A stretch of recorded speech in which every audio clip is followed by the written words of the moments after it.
Hello, that's Stephen and yes, we are back with another Batman movie review. And in today's installment, ladies and gentlemen, we'll be reviewing Batman Returns, released in 1992. Now, a bit of background.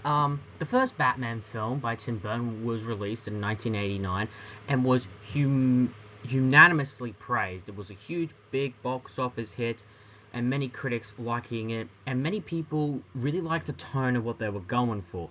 And Warner Brothers, who distributed the film for the sequel, gave Tim Burton basically unanimous freedom to do whatever he wanted creatively. The only exception was he had to use the villain, the Penguin. Now, there was a problem. Tim Burton didn't really get the Penguin, but there was a reason why the studio wanted to use the Penguin. After the Joker, the Penguin was considered Batman's second greatest villain, at least to the mainstream. Comic-wise, it was different. True, the Penguin was considered Batman's greatest villain, second greatest villain, during the Golden and Silver Age, but by the time the Bronze Age rolled around, villains like the Penguin and the Riddler were kind of not really gelling well with the times. As a result of that, new villains were kind of considered Batman's second greatest villain, like Two-Face and Ra's al Ghul, and as a result, Penguin was just kind of considered too campy and not really gelling well with the times, but to mainstream, he was considered the second greatest.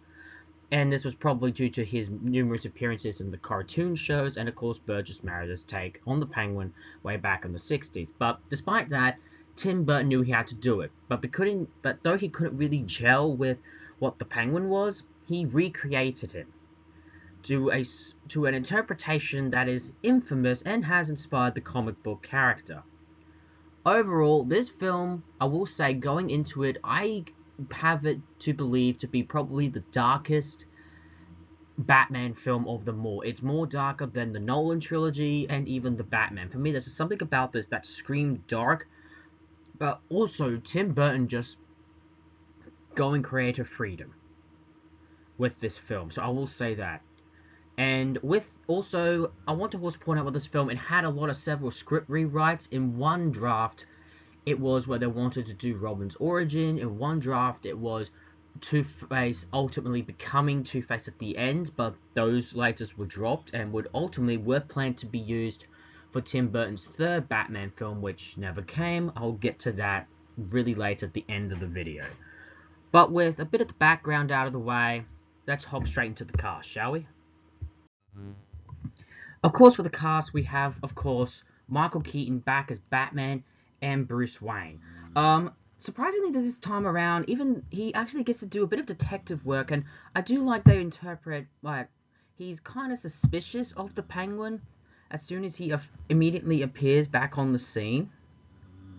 When he appears on the scene, and is already a little bit quick to jump to find out what's going on with him, which actually, in my opinion, actually works, because Batman is really known to do that. Again, he still portrays Bruce Wayne as the average Joe. Also, we have the Catwoman, the first time portrayed in this film series, this time by Michelle Pfeiffer. Now, Catwoman here is a little bit different. She's a bit of an anti-hero. We don't really know what her real end goal is. She has a little bit of motivation, but I also like how they did with her character of Selina. Selina is not the confident, strong type woman that the Catwoman ultimately is. At first, she begins off as this secretary, but after an incident, which I'll explain later on, that happens in the film, she becomes this sort of confident, self-assured woman, even as Selina Kyle. And surprisingly, there is a lot of good chemistry between Selina and Bruce Wayne, as there should be, because for many fans, they are considered endgame or to this come again and go apart couple. Again, really great stuff. Also here we have the Penguin, first off, a Tim Burton unique creation portrayed by Danny DeVito. Now, I've never really heard much about this actor. Others have. I think he was once in a film I saw when I was a kid called Matilda. That might be the only time I saw the actor. But God, is this Penguin drastically different. Not the style sophisticated gentleman that the pre-mobster version, which came out in the 90s, we were accustomed to. Instead, he's portrayed as being more of the freak, as essentially a freak, which is weird, because Penguin, or normally at this point, or in comics in general, was not really that. He was often considered arguably one of the few sanest villains in the Rogues Gallery. But here, he's this disfigured freak who was, at one point, in the circus. I would imagine as a sideshow attraction. Also, the fact that he looks like that he has flippers, he looks like a monster deformed, it's very much Tim Burton creation, but you can, or reimagining, I should say, but at the same time, there is some classic Penguin. Also, Danny DeVito plays him with these grunts, a little bit of quacks here and there. There is a little, and there's also his costume for the most part of the film, which I'll explain a little bit into, has a bit of a gothic Victorian era, which again, from Tim Burton, obviously he has a love for that era and German expressionism, which again works for this incarnation and specifically this tone of the film. I'll explain a little bit more about the Penguin, how I feel about him, but this is a definitely unique take and definitely stands out amongst the many interpretations of the Penguin we've seen in numerous, well, movies. We also here have Michael Garth back as Alfred Pennyworth. I really like him here again, but this time around he's not really so much as portraying the good uncle father figure trying to have his son or son-like relationship to get with the girl. This time he's more, almost a bit more of Alfred, a little bit more from the comics, still having Batman's back, helping him out actually investigations, which I actually like when they do that, because for me Alfred was always one of Batman's first allies he really had to rely on when he was starting out. Then you got Gordon, then you had Harvey Dent, and then the sidekicks came along. So I kind of like they do that. Gordon here is back, although he's in a very minor, really, more accurately, really minor role. In fact, he only appears, I'm thinking, only a couple of handful of scenes. Still portrayed by Pat Hingle, again, great. But I think in the next few films he'll become more, really, I wouldn't say useless, but he just becomes more just a character that's just there. You also here have the Mayor, portrayed by Michael Murphy. I will admit, compared to the previous Mayor, he actually is definitely someone who, honestly, does have a bit of a presence in the story, a bit in the scenes he pops up in, but at the same time, he's just also, well, there. So, they kind of do that with the mayors in the first three films. We also here have, of course, legendary actor Christopher Walken, portrayed by Christopher Walken playing the character of Max Shrek. Now, Max Shrek was a character created specifically for this film.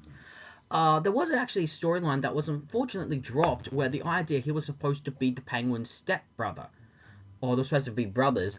And the idea was, Penguin got to grow up with the harsh reality he did, and Max got the upper echelon world. For me, that was such a great storyline. Why was it dropped? I really wish they could have kept it in. But honestly, despite Max Walker being sane, I like how he looks in the film. While everyone has a sort of a 1940s aesthetic to them, he dresses like he's basically still stuck in the roaring 20s. These pinstripes, double-breasted suits, majority of the time wearing a bow tie with spats on his shoes. He really, and he's a very much crooked businessman. The hair, though, is just wild, but only he can pull it off. Only he can, play a character that is, though supposed to be sane and normal, but still bizarre a little bit in his own right. Again, when you have an actor caliber like Christopher Walken, you got gold there. He also has a son in the film, portrayed by Andrew Bowishka, probably butchering that last name, but his name is Charles Chip. Well, the nickname is Chip. And I really like the character, and even though the character is kind of there, it does give Max a bit of character development, showing a bit of his human side whenever it pops up. And of course, the final thing I need to note about the cast, at least with the main, is the Ice Princess, is what the character's called, portrayed by Christina Conaway. And again, is really there and plays a little bit of a turning point in the story, especially with Bats. Anyway, but with the main cast, I just want to point out something that is about the Penguin's gang that the Penguin uses throughout the film. We just need to talk about that first before we get into the plot. The Penguin's gang in this film is the Red Triangle circus gang. Now, I will admit, this is a bizarre choice to have as Penguin's gang slash henchmen because when you really think about it, circus performers, that really works well with the Joker. Hell, in the first film, the Joker's henchman was essentially the mob. And really, the mob works better with the Penguin. So the fact it's a switch around is weird, but for these interpretations, they work. Basically, we've got a strongman, we've got a few clowns, a poodle lady, a sword swallower, a guy that, works that weird music thing that you see at the circuses and the monkeys. So essentially, it's a bizarre choice, but again, it works with the tone of the film, and it also works for this interpretation of the Penguin. So you find it odd, but when you really think about it, it works. It works for this take, but it was something that I really began to notice really when I was getting more into the mob boss interpretation of the Penguin. It's just something you notice. This film, by essentially showing the Penguin's origin, the camera zooms into the Cobblepot mansion, basically from years ago, where we see the Penguin's father, who we later find out in the film is named Henry. Interesting fact. Originally, the Penguin's father was originally meant to be played by Burgess Meredith, and if that name should ring a bell, it should. That was the actor who played the Penguin way back in the Adam West 60s show. It was obviously meant to be a little tribute and a fun Easter egg for the fans who obviously watched that show in their prime. Instead, he's portrayed by the same actor who I believe portrayed Pee Wee Herman, which is ironic because Tim Burton directed that film, and ultimately that was and obviously they went with that aspect instead. Here we're shown his origin, basically his birth, and already, even though we don't see him on screen, as for the most part of the opening, the Penguin basically remains in shadows or locked up, and the idea that his deformity is meant to remain a mystery. Obviously, his parents obviously don't like him. They don't like how he looks, obviously. They are disgusted by it. And there's this scene where he's locked up in a cage and the cat's whirling around, and I find out years later that it was meant to be implied that the Penguin ate the cat, but I always assumed that the cat just jumped in and started scratching the hell out of him, which was horrible, and I really wish they could have gone with that instead of what ultimately became. Ultimately, the Penguin's parents have had enough of him. So one day, on a snowy night, there's a lot of snow in this film, which honestly makes sense because this film is meant to take place within the Christmas season, and plus it fits the gothic aspects of the film. And for some reason, snow and gothic scenery often work very well together. But ultimately, let's get back to what I was meant to be saying. Basically, they get rid of the Penguin by essentially throwing him down a lagoon, a lake, well, obviously, I'm guessing strolling in the park, and ultimately, the Penguin makes its way essentially through the sewers. And of course, we get the opening credits as we see the pram that has been thrown and locked tight. We still haven't seen what Penguin looks like. Go through the sewers, this with Danny Elfman's theme playing. I also want to notice that the opening music to the film has a more organ arrangement with an almost darker context, which makes sense with this take, as it really, again, they kind of want to go with this Penguin being more of a deformed freak, again, though still not seeing it. Eventually, the Penguin's long journey through the sewers ends as he makes his way to a whole bunch of penguins. As it turns out, these penguins, these real-life penguins, are living in an old abandoned zoo, and ultimately, this place where he is born as the penguin, born as the Penguin, is ultimately meant to be like his birth, and is also the closed down zoo surprisingly fits as his base of operations. Anyway, we cut to 33 years later, where we're close to the Christmas season, and there's a newspaper boy, shouting that the Penguin Man is a myth or real, which, again, I like it because it fits the more 40s aesthetic, because you used to see that all the time in these old 40s films that I used to remember coming randomly on the TV. And it were basically shouting out, with these, read all about it, all that, with these newspaper boys. Of course, these days you don't need them anymore with the internet, and honestly, who still uses newspapers? Anyway, we see the princess lady light up the Christmas tree, and we also see Alfred also shopping. We also see during these scenes, as everyone in Gothamites, are ready to celebrate Christmas, we see we see the hands of what essentially flippers poking out of the grates, essentially watching the festivities around him, obviously scheming for some big caper. We also cut to Max Shrek's building, where we get to meet Max Shrek. And basically, he wants to build this power plant, but the mayor won't budge on the project.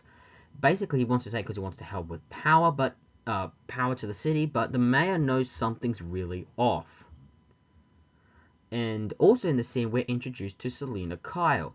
Ironically, she's portrayed in her first scene as a nervous wreck. This shy, essentially secretary, or as she's always putting it, executive assistant. Which, again, come on, you're obviously being portrayed as, you're obviously a secretary. Anyway, eventually the mayor, Shrek, leave with their son Chip, who basically comes down and says it's time to go downstairs to the good people of Gotham.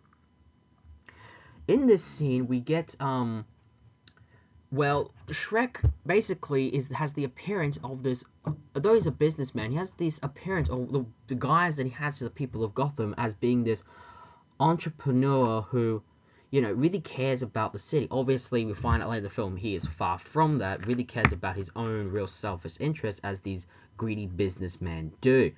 Also, the name Max Shrek, I found out is actually derived apparently from an actor who was in those whole German expressionist films, specifically Nosferatu, which was one of the very first and early Dracula films ever made, even though the character was not named Dracula. Again, showing Tim Burton's love for the period. Anyway, as they are essentially out there, gushing over the, gushing with the crowd, and Max giving a speech pretty much on the fly because he left his by mistake, and Selina finds it and tries to rush to give it to him. We see a large, giant Christmas present suddenly roll out, like really large, and suddenly bursts out a whole bunch of circus performers causing random chaos. Again, honestly, it's actually great. And also, the music has this sort of old school circus like you would hear, but with a dark, twisted edge. Again, I'm pretty sure Danny Elfman did this arrangement. And again, it works for the film. It heightens up just not only the energy, but also the craziness that obviously the city is constantly going through within these movies, with these new villains popping out, causing whatever random chaos they want. Eventually, the police show up, although after one strongman throws, I'm guessing, a sleigh, into the windscreen of the car, Gordon immediately picks up the radio and orders to turn on the bat signal. We get the scene as soon as the bat signal hits at Wayne Manor. Suddenly, the bat signals on top of the roof suddenly bat signal into the room that Bruce Wayne is in. He's just sitting there in the dark, almost waiting for the call to do something. And I always viewed that's what Bruce Wayne was. Even when he had nothing to do, he would just sit there and just wait to be needed, showing that really Batman is his sole mission in life. And we also get this weird scene of how he walks forward, which has this, again, German expressionist to him, and again, the intention was meant to be obvious. Anyway, we get back to the scene down at Gotham where the clowns and circus performers are just gone crazy. They eventually demand that Max Shrek, Max Shrek turn himself over to them. Chip stands up for his father and tells him if they want him to have to go through him. You can tell Max is hesitant to run and leave his son, but when Chip says go now, he does. Eventually, just as the craziness and the circus performance are getting out of control, the Batmobile turns up, and Batman ultimately disperses many of the goons and the performers. Also during these scenes, we get to see a mysterious figure down in the sewers, still hidden in shadow, holding an umbrella, just going around, obviously implying that this whole thing is really a trap meant to obviously lure someone in. Anyway, the Batmobile turns up and disperses most of the goons. Eventually, Batman gets out and has a confrontation with one of them who is holding Selina hostage. And this is where the two really first meet. Although, ironically, they will not know that these two are going to have a more unique relationship as we go forward. Also want to point out the Bat costume this time around. It's still similar to the design we saw in the first one, but it feels more sleeker, more refined, more shiny, less like it's seen its own fair share of battles, which I actually don't mind because obviously of a bigger budget, but it also shows that he's constantly updating the suit, making improvements, but it still retains the same design from the first one. The design change is not really that huge, but you do know it's a bit more sleeker.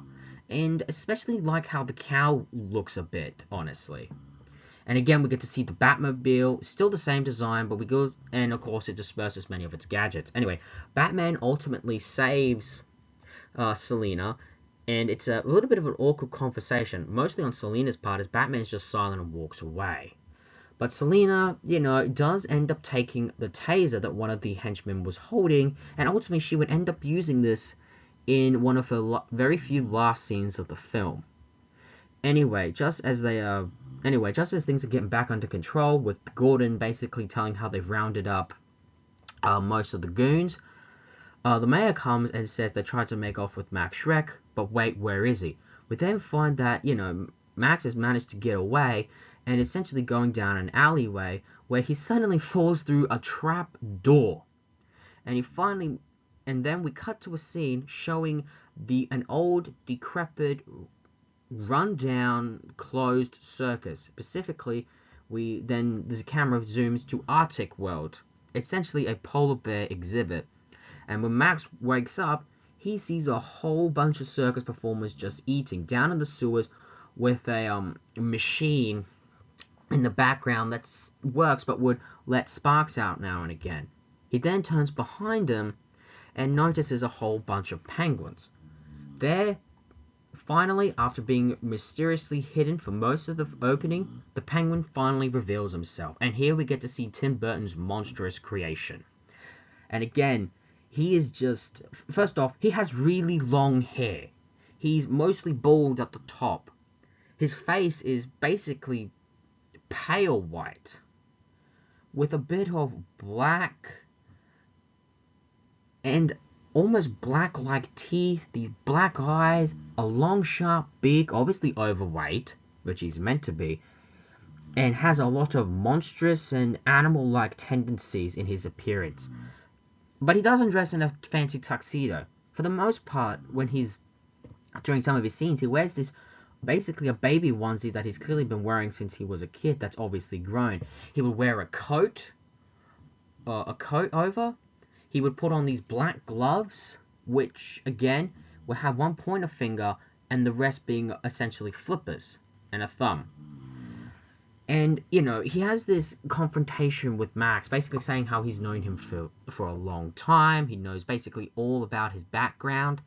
And, of course, this gives the Penguin a chance to show off his trick umbrellas. Something that, honestly, has been very much I've missed with the chronology of the main Penguin. Now, he's ditched his trademark umbrellas. For me, that is one of the best bits about him. Like, true, and I really wish they could bring that back. The fact that this is the last time that in a film they use it, such as a flamethrower, a sword, and eventually he turns around and pretends to hypnotize Max with a trick umbrella. I like how Max says, "What, is that supposed to hypnotize me?" It's like, no, give you a splitting headache. It's not working. Then fires blanks. Also, this Penguin, he's a bit vulgar, a bit cruder. Something that is a little bit shown in the Colin Farrell portrayal of the Penguin that would happen in the Batman. But he would always make these weird grunt noises, clearly showing that, that being raised by penguins definitely gave this monstrous appearance. And basically, he's wanting Shrek to help him assert back to the good people of Gotham above. How he's saying he wants to be a part of this echelon society. He wants to find his true parentage. And he wants Max to help. And as an incentive to make him help, he shows a lot of stuff to possibly blackmail him, such as are these chemicals that obviously he has been illegally making, along with shredded out papers proving he did. But then he asks, and this is something I would expect him to do, but there's one that I wouldn't have that ultimately shows us how monstrous and really dark this one is. How he basically says, "How is Fred, your old partner?" And he says, "Well, he's taking some vacation leave. He's good." Then he pulls out an actual hand that is implied to be Fred's dead one, implying that obviously Max has had him killed, and implying would he like to see any more other body parts. And he also says, "Hey, whatever you flush, I flaunt it." There's something about that that is honestly funny with that last line, but the fact that he's, knowing so much about Max Shrek and, how he's managed to cultivate this shows how intelligent he is. But also, this is an intelligent man who's clearly had a harsh life, and it's obviously been reflected in his appearance and how he acts. Especially when he's going on a rant and he spits, there'll be these like black bluey drips coming out from under him. A great aesthetic choice, in my opinion, and especially with this character, it can only work with this interpretation. Eventually, Max obviously agrees to help, obviously out of fear, but also seeing a little bit of potential. Again, Max is just as much of a schemer as the Penguin is. Obviously, I like how they kind of do this. They try to make the two kind of scheme off each other, and it ends with a very funny a joke, or really dark joke, with Max, or with Max and Penguin, when Penguin says you won't regret this and goes to shake, but he's actually using Fred's hand, then walks away, and then you have Max holding onto a literal chopped off hand. It is dark comedy, but only someone like Tim Burton could pull this off. I don't see any other director who could have the balls to do so. Anyway, with that very great introduction to the Penguin, we also really get this scene where we ultimately see the transformation of the Catwoman. Selina Kyle goes back to her apartment. It's a small rundown, and we get the idea that she lives alone. She has really no life. She's basically a social outcast. She also has a love for stray cats, as her favorite stray cat comes in and she feeds. She goes to answer the answering machine, and we get to see just how depressing it is. The guy that she was supposed to go on a vacation with cancelled on her. Her mother is a little bit mean to how, she doesn't, have a better job, and basically again calls her a secretary. Eventually the answering machine would end with essentially her being reminded she needs to go back to the office for these papers for the Shrek and Wayne meeting. And of course she, breaks down, well, not breaks down, but is in a panic because she really needs, because this is her life's work. Anyway, she goes back to the office and, does what a good assistant does, but she does stumble across Max's scheme only by accident, and Max just happens to walk in. Obviously the Penguins obviously let him go, and obviously there's a plan between the two in place. But as Max gets there, he's noticing she's basically stumbled that the power plant is basically going to suck up all the power and keep it to itself. And it's also showing just how, even though she's an outcast, she's very much a social, ingenuitive, and resourceful woman. And the only reason why is because she wanted all the files she can just to help with this presentation to help Max.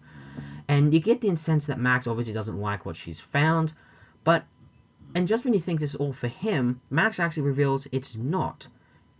Just before ultimately we know what he's going to do, he reveals to her this is not for him, it's for Chip. He's giving this to Chip, something to leave behind to him. Showing, even though he is a monstrous businessman with very little redeeming qualities, the only redeeming thing he has is the love and care for his son. And this will show in one more instance in the film. Anyway, just when you think he's going to kill her, he brushes it off, saying, "Oh, do you really think I would do that?" Just giving a false sense of security. And then he turns around and literally pushes her out of a God knows how many store window that building is, and she ultimately falls all the way to her death. And what does Max do? Just shrugs it off and walks away. Anyway, we then see Selina Kyle's body almost on the verge of death, and all these stray cats come and start biting. Now, this is where it's supposed to be implied where this Catwoman is supernatural. The cats come and basically bite her on the finger, implying these cats are giving her one of their lives, and essentially getting 9 lives. Hence, with cats, 9 lives. My opinion, and as much as it's implied that this one is supernatural, and the Catwoman spin-off film kind of went in that direction, I've always implied that she was just unconscious, and with that fall caused a bad mental state. And now, because of these cats, she thinks she's got 9 lives. But ultimately, she survives the fall. How? Well, it's a comic book film. You gotta have some suspension of disbelief. Anyway, she makes her way back to her apartment, with clearly her mental state declining. Eventually, she breaks, starts smashing the place, and just going into a fit of rage. Eventually going to a closet and starts homemaking her iconic Catwoman suit and tries it on. Even though it's still in the shadows, well, at least the camera doesn't have a clear focus, I do like how, this is how she's turned. But it's also believable. We've got in the opening of the film, they're very sure that this Catwoman was an outcast, but clearly there was something underneath. This just brought it to the surface. And again, the mental state after having a fall like that obviously would affect a character's mental state. Again, you could imply her mental state deteriorating, which will probably be the first time ever Catwoman actually being insane. But also, you could imply it is supernatural, and with these cat giving her these abilities, and it's just her going further, and these powers ultimately further messing with her mind. Again, I prefer the more subtle take of her just being mental, courtesy of the fall, rather than supernatural, but I can understand why people would take the, latter approach, as it is more implied than the latter.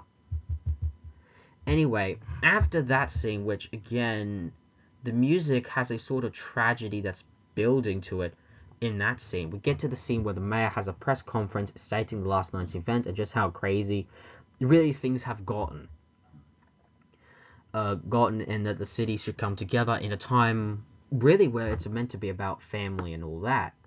But this is clearly a penguin trap, as basically what happens is one of his goons just comes out of nowhere, backflipping, and steals basically the mayor's kid, which is basically a little born baby.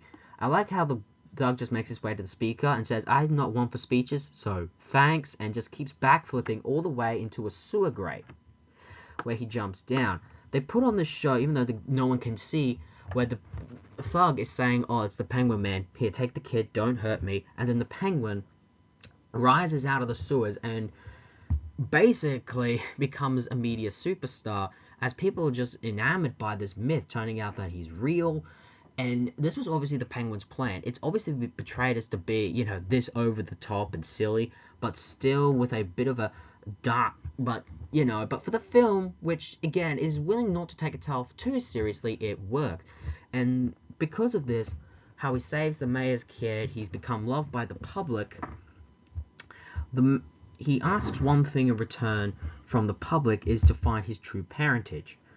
And Bruce is watching this, as this was done live, and he also wants to feel sympathy for the Penguin to find his family. But he only becomes suspicious when he notices that Max Shrek is standing very close to Penguin. Obviously, he knows of Max. This obviously implies he knows of Shrek's reputation, and it's going off the radar. We also see in the background in the Wayne Mansion, Alfred setting up the Christmas tree, which of course he would.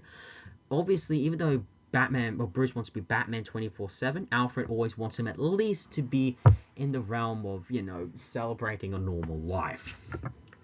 Anyway, but because of Bruce's curiosity, he does some research and finds the old Triangle Gang used to be an old circus where there were suspicious things happening.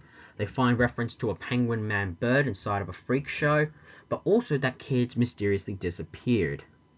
As a result, he begins to stalk the Penguin, who is at City Hall Records, basically trying to find presumably trying to find his parents. But what he's doing is basically writing down a whole bunch of kid names. And Max becomes really great to the public because he's saying, let him have the chance to find his, parents, leave him be with all these reporters obviously wanting to know more. something I found really weird in this film. Why was Alexander Knox ever brought back? I mean, he could have just had a cameo or just pop up in scenes with reporters. It wouldn't have made much of a difference. I mean, like, they drop a few characters from the first film that never came back. There's a completely different mayor, there's Knox, but there are some lines hinting to Vicky obviously leaving Bruce. Again, not really told as much, but I'm pretty sure they were going to explain it a bit more in obviously the later films if Tim Burton ever got the chance for a third one. I also like how this is a Batman, like, when something goes off the radar or something he just doesn't feel is right, but everyone around him, especially Alfred, views he might be just overthinking it. For me, this fits Batman to a T, as something like him would absolutely do this. Anyway, we get the scene then with this, where Penguin essentially goes to visit his parents' graves, the Cobblepots. And the music here, it has this dark, almost saddening note. Obviously, the Penguin, I'm not really sure if this was meant to be the Penguin actually feeling some genuine emotion, seeing his dead parents. I highly doubt it. I think it's just the idea that he's just putting on a grand show, and just this music is meant to heighten just how he's playing the public. Again, but it's such a haunting music, and again, it fits the tone of this film. I really feel in this film, Danny Elfman was really given the creative freedom just to go full out with his orchestral arrangements, and it works very well so. Eventually, the Penguin then turns to the public and says how that Penguin is not his name. His real name is, well, Oswald Cobblepot. And he basically forgives his parents for abandoning him.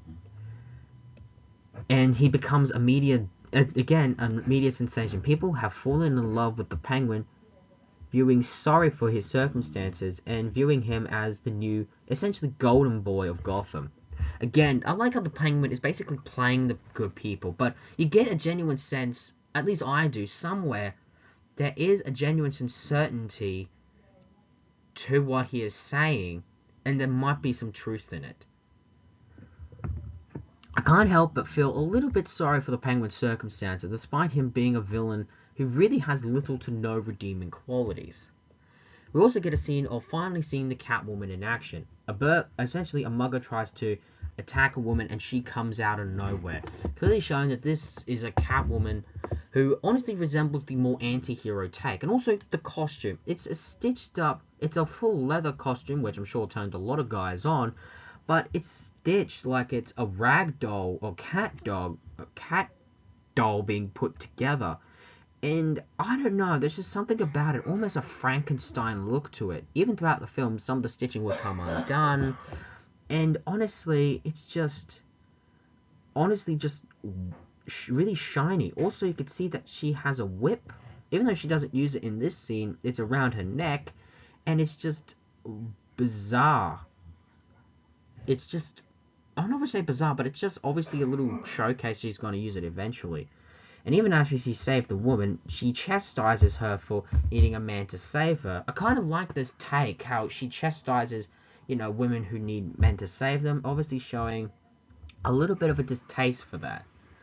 Eventually, now the next scene is Bruce meeting Max Shrek with this power plant, and basically, Max implying that mayors come and go. But Bruce basically knows.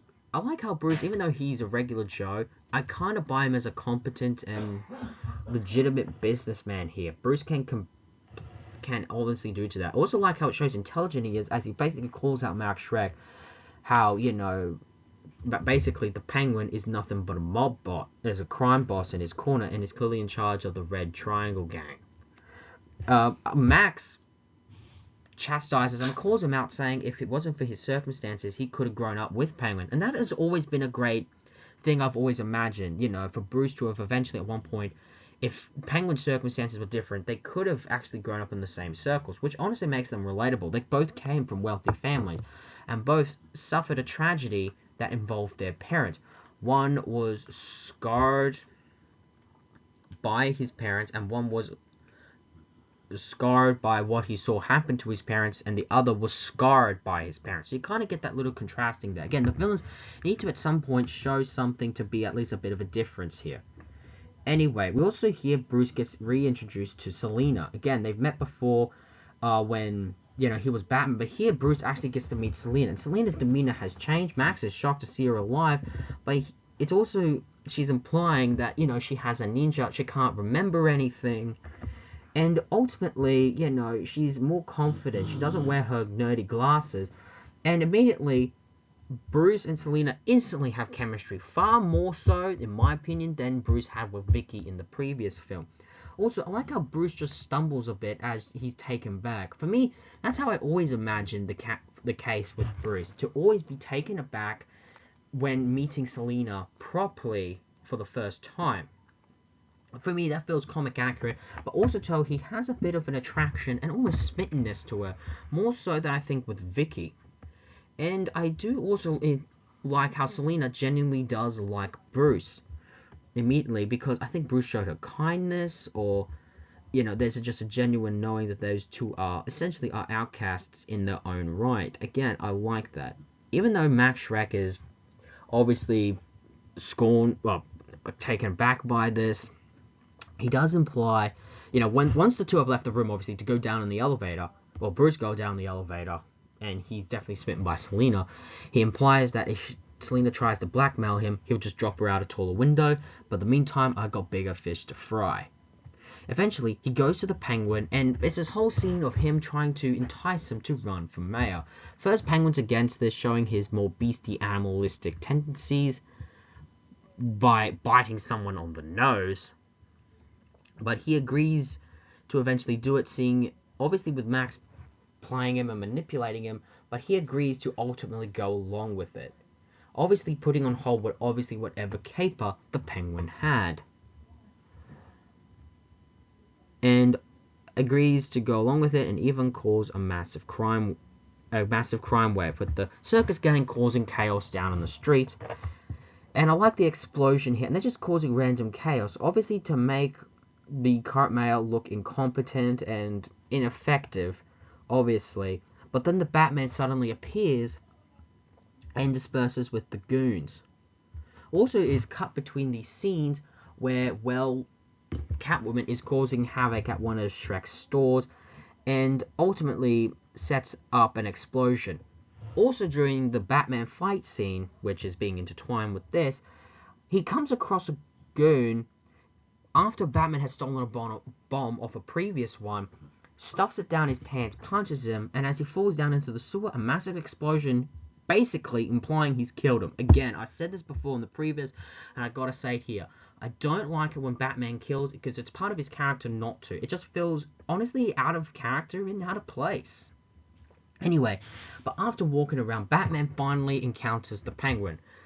The Penguin implies that he's just watching all this happen, and seeing just how ineffective the mayor is, and obviously wanting to start his campaign to become the new mayor. Also, the Penguin is dressed differently here.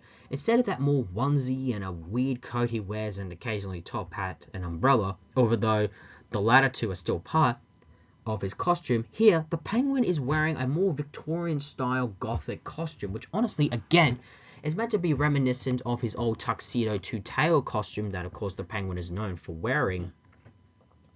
But with a more gothic edge, you give him a more of a Victorian style clothing, which again works for this interpretation immensely well. I like how the confrontation they have, it's just a spar of words, which always felt natural. When Batman was ever encountering the Penguin, he rarely had to encounter with a fist fight. It's always with words. And almost the tension as the two, have a sort of, where Penguin is cocky, thinking, he will, win.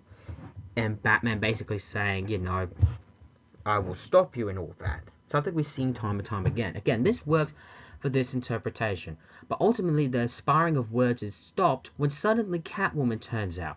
And I like how the two are just shocked at what they're seeing. They don't know what to make of it. And she just simply says, meow. And the explosion of the background just happens. And ultimately, Catwoman makes a run for it. Penguin tries to follow in a trick umbrella that turns into basically a makeshift helicopter, and basically basically a throwback to the old flying umbrella, and Batman does chase Catwoman. And this is something that the two would kind of have. Batman chasing Catwoman on the top of the buildings, and obviously Catwoman having an attraction to Batman, and Batman, in his own way, having an attraction to her. Also, what happens throughout the film is Catwoman would get into situations where she would fall, implying that she's lost a life. Again, implying with the 9 lives thing. And ultimately, she's caused some physical harm to Batman in some way, especially with one of her claws ending up in Batman's costume. The Penguin does more press conference and all that, and enjoying the publicity or basically being this, person in society and all that. Again, showing he's really, really just loves this whole thing.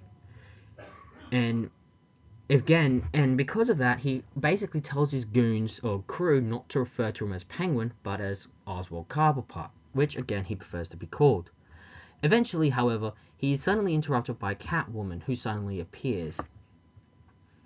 And basically, the Penguin has developed an attraction to her, and Catwoman essentially, just wants to use him to take down the Bat. Obviously you don't really know where she stands necessarily, and the two formed an unlikely partnership. Honestly, the Catwoman and the Penguin do make a unique partnership, even though it's implied that the Catwoman can't stand the Penguin, but the Penguin really likes her company. Again, there's also some innuendo jokes that Penguin would do throughout the movie, especially in the Catwoman's presence. And essentially the two want to team up to take down the Batman. Penguin has a plan just to simply rig the Batmobile and turn it into an H-bomb on wheels, but Catwoman has a far better plan to essentially, ruin Batman's reputation, turn him into a criminal. I don't know why, but I like these plans where the villains try to ruin a superhero's reputation. It just works for me. We also get this weird scene. I do mean weird, maybe even weirder for Tim Burton, as Catwoman notices Penguin has a pet bird, takes it, and basically is trying to, eat it or swallow it. Penguin obviously doesn't like this. He goes to pet Catwoman's cat, gets out an umbrella, and out comes a sword, implying that if she doesn't let the bird go, the cat will die. Eventually, all she does is open her mouth, and the bird literally flies out, and the cat chases after it.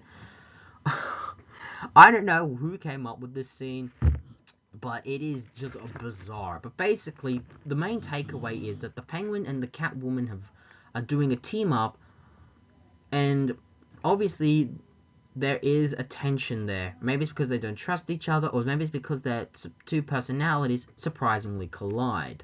Again, I actually don't mind this, but it can come a little bit out of character, as Selina has basically been this anti-hero throughout most of the runtime, and now turns on villain. But I also kind of feel it can work because you're not really supposed to know her true intentions or where her intentions lie. She's essentially meant to be, has always been in the comics, a cat burger with a heart of gold who will act in the best interest of others when she wants to, but also you don't know if it's genuine or a facade. I've always liked that about the character. Anyway, we cut to a scene where Bruce is at Wayne Manor, watching the news as Penguin is basically announcing to relight the Christmas tree,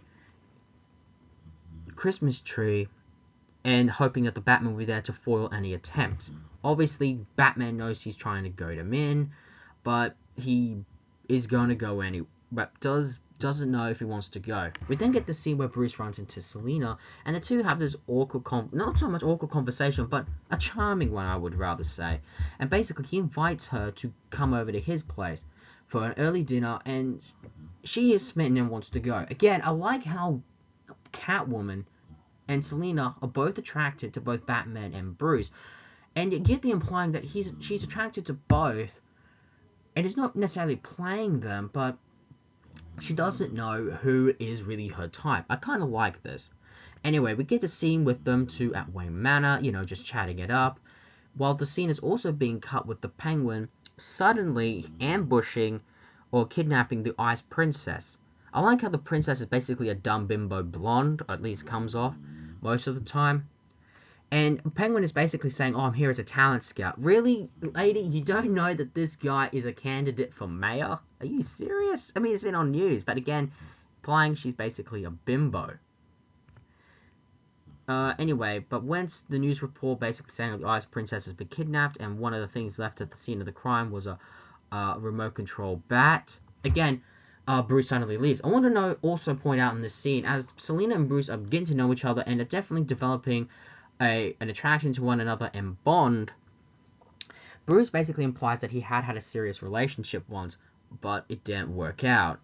And he keeps it pretty vague as to why it didn't work out.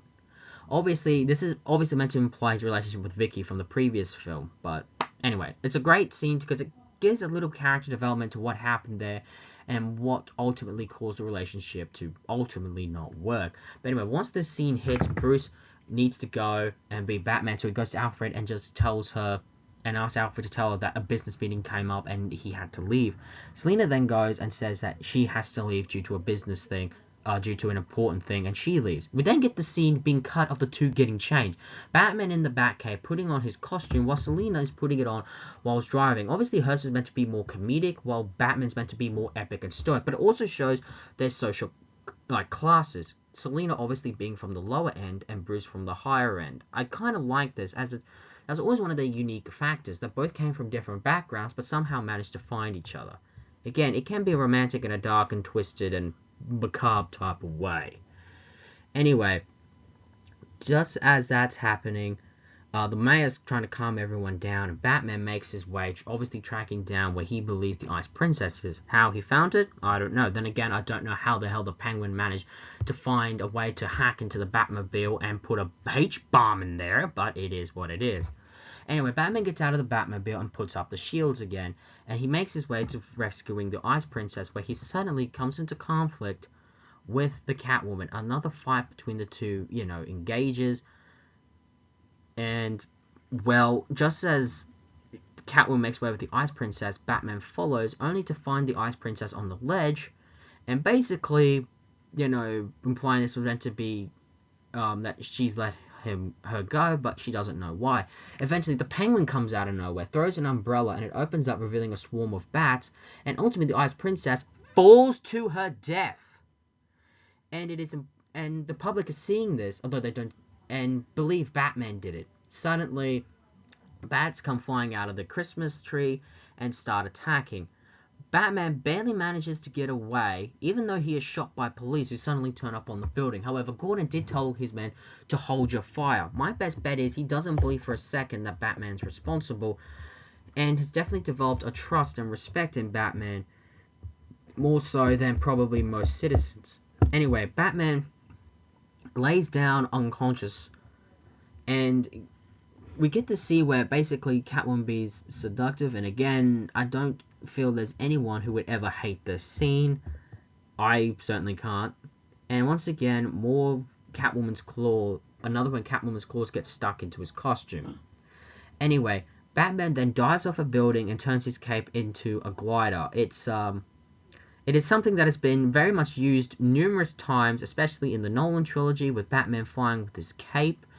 And I like how he's just flying in with the bats. It's always a great visual design, but it's also very much also not helping his case, with many people thinking he is responsible. Anyway, he finally managed to make his way to the Batmobile, but he doesn't know it's recently been hacked and a bomb's been placed in there.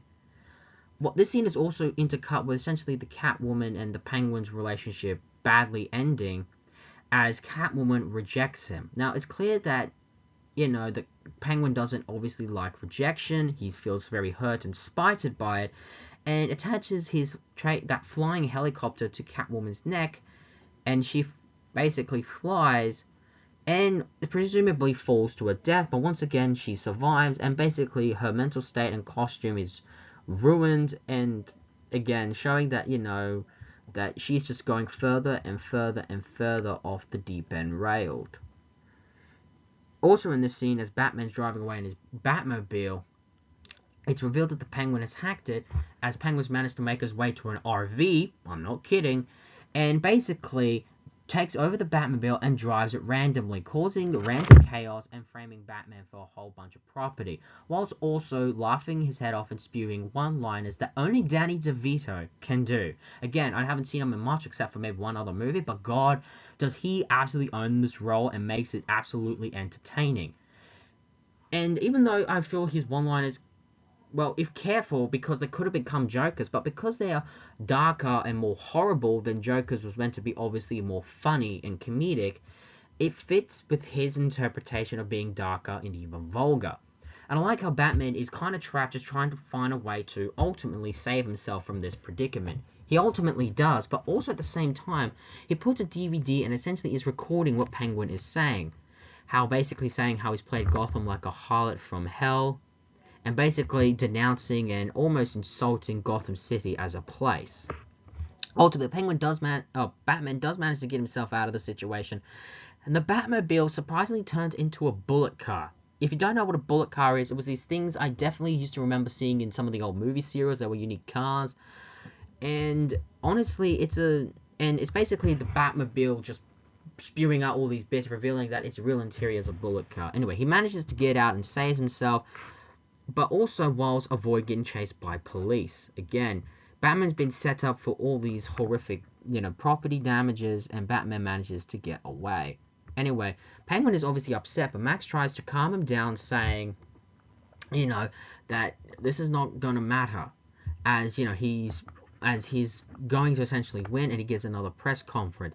The Penguin is essentially, basically blaming Batman for all the craziness that has happened, but just as that's happening, Bruce and Alfred are watching, and they make their way to the Batcave. But before they do, Batman does spew out line, basically saying how Alfred could let Vicky just randomly walk into the Batcave. And I like this line because it's meant to be a callback, because people were upset about that in the first film, how Alfred just let Vicky in the Batcave.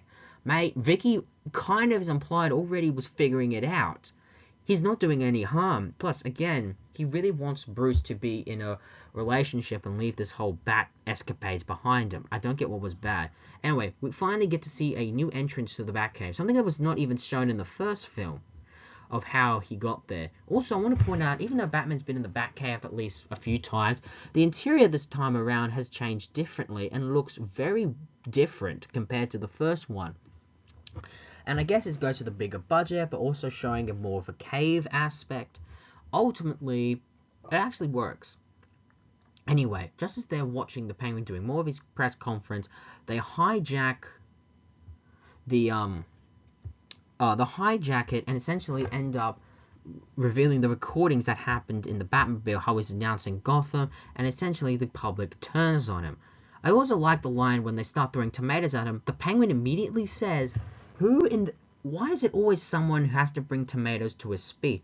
He then uses Umbrella to fire off a machine gun, and then he runs off, being chased by the Gotham PD, and he eventually makes his way back to ultimately where he was abandoned way when he was a kid, essentially diving into the water, and manages to make his way back into the sewers. I like this scene because, now again, Penguin obviously had a different plan, but I like to think when he was becoming mayor, he was finally finding acceptance somewhere in society and being a part of it, but now that he's rejected, going back to his more animalistic nature. Anyway, Penguin makes his way back to the sewers where he plans basically his revenge on Gotham, refusing to be called Oswald Cobblepot and demanding to be called the Penguin.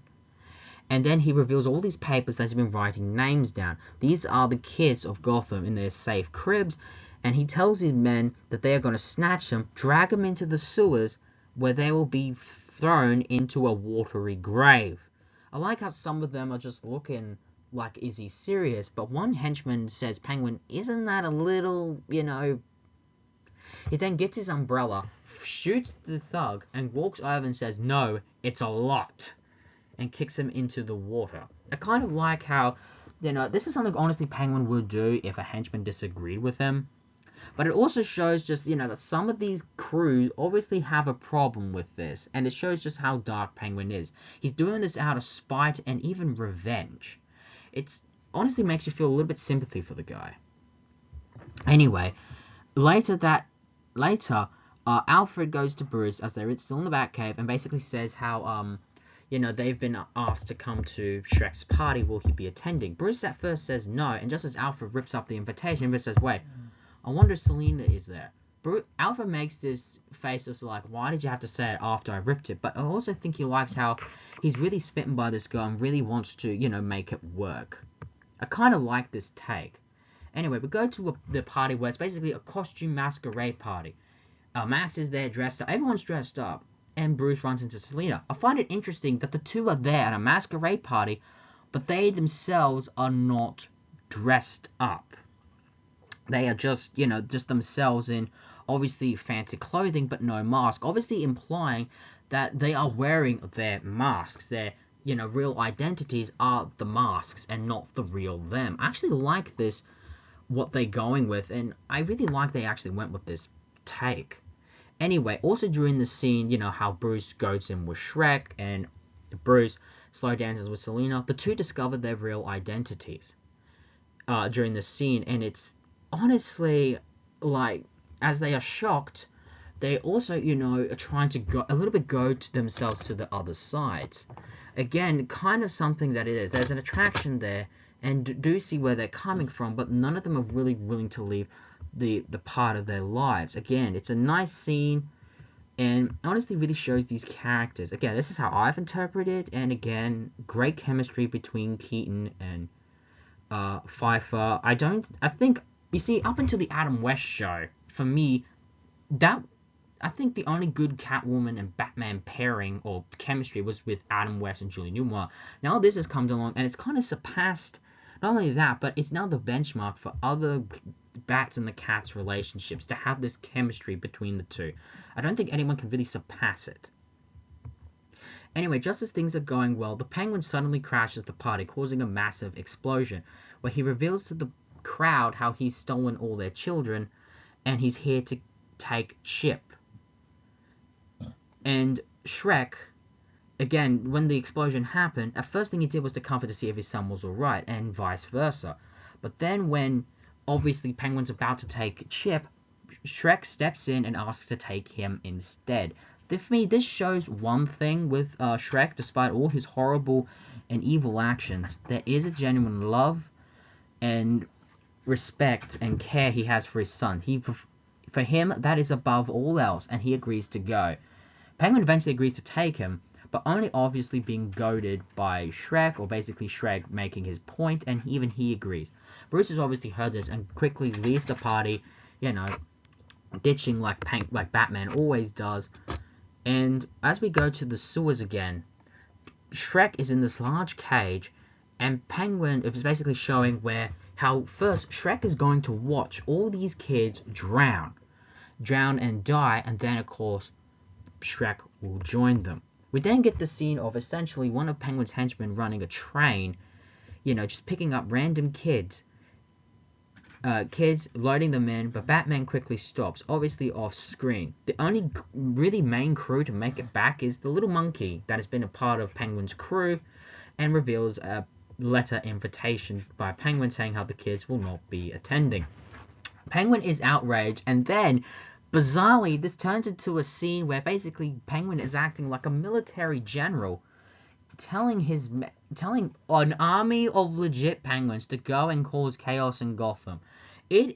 How is this scene still being serious, frightening, and goofy all at the same time is beyond me. Anyway, you then get this scene as they go and swim off rather than march off.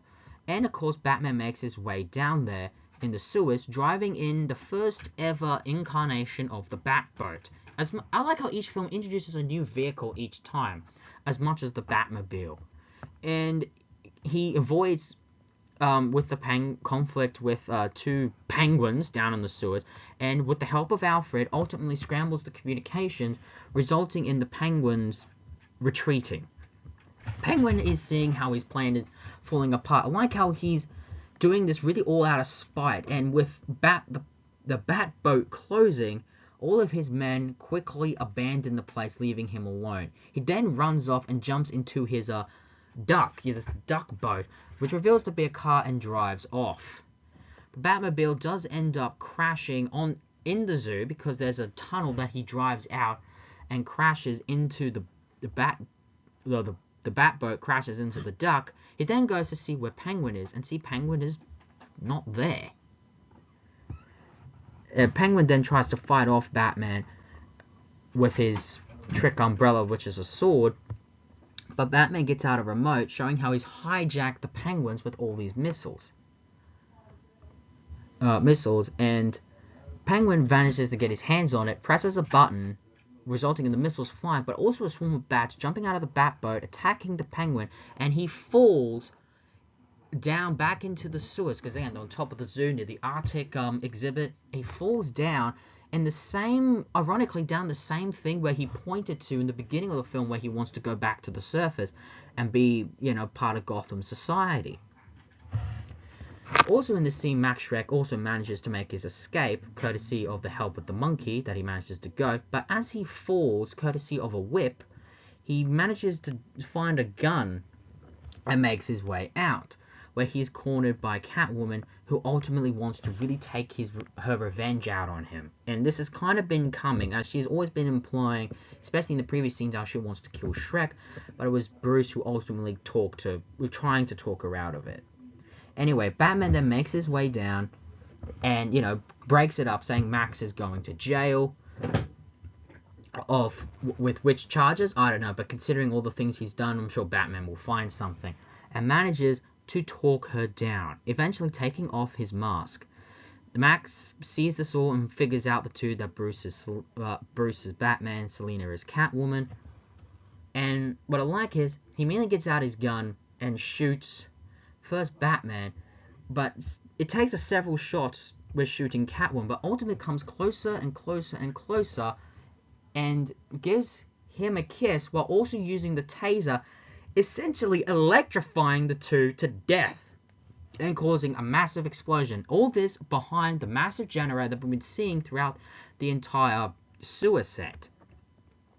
Anyway, Bruce manages to make his way back up and tries to find essentially Selina's body, but the only thing he can find is a burnt to the crisp one of Shrek, and it is a haunting scene. This shocked me when I saw it when I was pretty young. I think I was 9, 10, maybe 11. I was still pretty young when I saw it, but still, it was a haunting sight.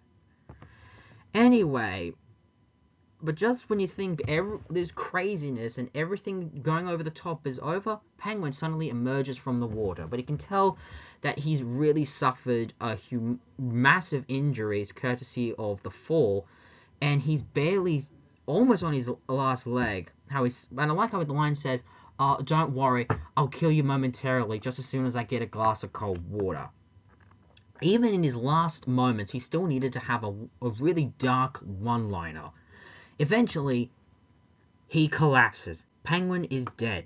And just when you think this couldn't get any sadder or more bizarre, couldn't get any more bizarre, I should say, the Penguins come out 6 and give him a sort of funeral procession sick pallbearer march with fantastic musical cue from Danny Elfman that really gives you an emotional feeling. I remember crying when that played at this scene, and I didn't know necessarily why, because really Penguin does have a bit of sympathetic qualities, but the film rarely focuses on it. I guess it's because the audience, you find out a bit more of his circumstances, and there is a genuine sympathy there, even though the film doesn't always focus on it as much. But ultimately, it was a really dark way to end the character, and really showing just how off the rails Tim Burton was going here. But by the way, at the end of it all, we see Bruce in the car, the normal car, not his Batmobile, back in Bruce, not Batman, with Alfred driving around on a snowy night. He then sees a shadow thinking it's Catwoman. He asks Alfred to pull over the car, and then he goes and searches the place, only to find just the Catwoman's trademark black cat. He then picks her up, looks around, and goes back into the car. Alfred gives some sombering wisdom of advice and basically tells him Merry Christmas. Bruce looks back and says Merry Christmas to all men and looks at the cat, at women. Just as we go up into the night sky, the bat signal suddenly appears, and Catwoman suddenly pops up obviously from behind her, of course, and basically implying she survived. Now, I love that ending, but I need to point out one bad thing with it. First off, I need to point out a bit of a history to why the ending came to be. It was a last-minute addition because of test audiences and was quickly remade, so that's why it happened. Also, why is the bat signal... Because I don't think Batman was technically cleared of the death of the Ice Princess, but in my opinion, maybe during the whole press conference, maybe Bat might have given the information proving his innocence, or maybe evidence proving not only his innocence, the Ice Princess' death, but also the event. But anyway, that's how the film ends. Arguably the darkest Batman film to ever be made, and still so to this day. Anyway, that was Batman Returns. In my opinion, probably the darkest and the most bizarre Batman film. You can really tell Tim Burton went all out here to really do his own different take and bizarre world. First off, the world looks a little bit different to the first one. True, it has still that 1940s aesthetic with a bit of the 80s thrown in, but also more and more of the dark Victorian Gothic visual design is more, I would say, more prevalent here than in the previous one. Also, just the German expressionism that is used, again, gives you a unique visual design. I feel like it's also more sleeker compared to the first one, which had a more, a film that still was of reference to it feels like it was more of a throwback to those old 40s and B films. This one has this more dark gothic edge. Batman, again, great here, and I like how he's doing more detective work, and also the relationship between the Bat and the Cat are truly fantastic. Selina Kyle as Catwoman, the Catwoman character, I like how it was redone, but she became a little bit more of the comic character part, being this anti-hero a bit in some scenes, not really knowing what full side she's on, but also, for the first time I'm playing this, Selina Kyle is off her rocker. Probably one of the very, just like the Penguin, she's one of the few villains you don't expect to be insane. Now, the Penguin. I've stated many times on this channel, the Penguin is my favorite Batman villain, as of right now. But back then, that was not always the case. It's because of this interpretation with the more dark and monstrous edge that got the character to be a part, even remotely, in my top 10. And I still have a soft spot for it. I love the dark visual image and the character looking more monster-like. And again, the film doesn't really focus that much on him being a sympathetic soul, but almost with little to no redeemable qualities. But even so, there are moments where it does pop out. And as a result of that, I just wish they could have focused on it more. True, there are moments, but so forth. I also like how it's clear his plan was to always just abduct kids and kill them, obviously, because he's a monster. But once he becomes mayor, he likes it and drops that whole plan entirely and enjoys the limelight, loves being a part of this society. But once he's shunned out of spite, he does this plan to adopt the kids, and once that fails, he falls back on, well, just to take it out all on Gotham, out of spite and anger. You kind of understand what happened to him and honestly why he became the way he did. He's messed up and literally is a monster, but I kind of like that because not all villains need to be sympathetic. Would I prefer it? Yeah, but that's not necessarily the case. Also like the design. It still has a bit of the traditional Penguin element, especially when he wears that Victorian era suit.